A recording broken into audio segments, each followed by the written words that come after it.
apakah boleh menghafal Al-Quran dari belakang? Nah, menghafal Al-Quran dari belakang itu ada beragam. Ada yang menghafal dari juz belakang, dari juz 30, lalu juz 29, kemudian baru juz 28, dan seterusnya. Ada yang dari belakang itu maksudnya adalah dari surah yang paling belakang, yaitu dari surah An-Nas, terus surah Al-Falaq, terus Kulhu, dan seterusnya. Ada yang menghafal dari belakang itu per ayat. Jadi minal jinnati wan nas. Terus apa ayat sebelumnya? Jika menghafalnya per juz, maka itu tentu saja boleh, sangat boleh. Misalnya dari juz 30 dulu, baru juz 29, terus juz 28, terus juz 27, atau habis itu mulai dari juz 1, itu nggak apa-apa, nggak masalah. Boleh menghafal dengan model seperti itu dan membaca dengan cara seperti itu pun nggak masalah. Misalnya baca, ya baca, bukan ngapalin. Membaca, baik melihat maupun tidak melihat. Ya baca, ya tilawah gitu maksud saya. Membaca biasa, bukan dalam rangka menghafal lagi. Ya membaca, ngelalar. Itu boleh dari juz 30, terus kamu langsung juz 25, itu boleh. Termasuk khataman, misalnya dibagi per juz, itu nggak masalah. Ngumpulin 30 orang, baca satu juz. Atau misalnya cuma 5 orang, terus dibagi jadi berapa, sampai semuanya lengkap jadi 30 juz, itu nggak masalah. Kemudian per surah pun juga nggak masalah. Kalau menghafal per surah, nggak apa-apa. Dari surah An-Nas dulu misalnya, terus Al-Falaq, terus Kulhu, nggak masalah. Dan dalam membaca pun juga nggak masalah.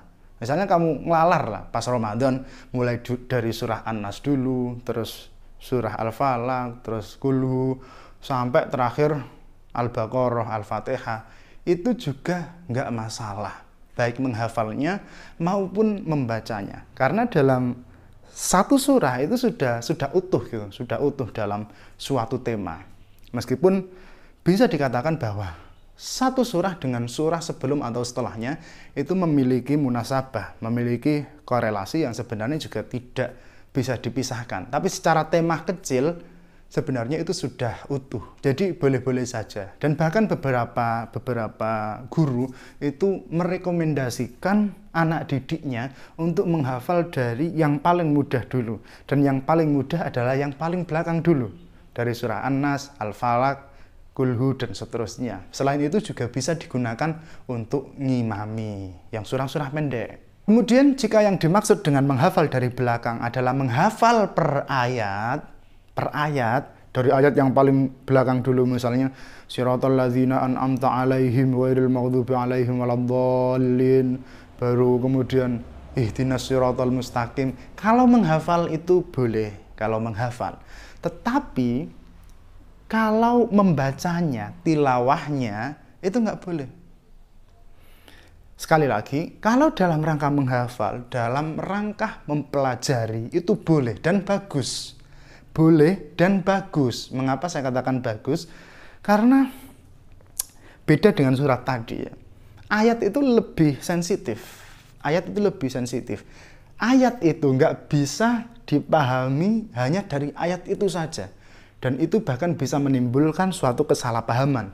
Karena ayat, antara satu ayat dengan ayat sebelum dan setelahnya, itu korelasinya sangat kuat, munasabahnya sangat kuat, dan termasuk juga nanti yang akan menimbulkan hukum-hukum, persoalan-persoalan hukum gitu.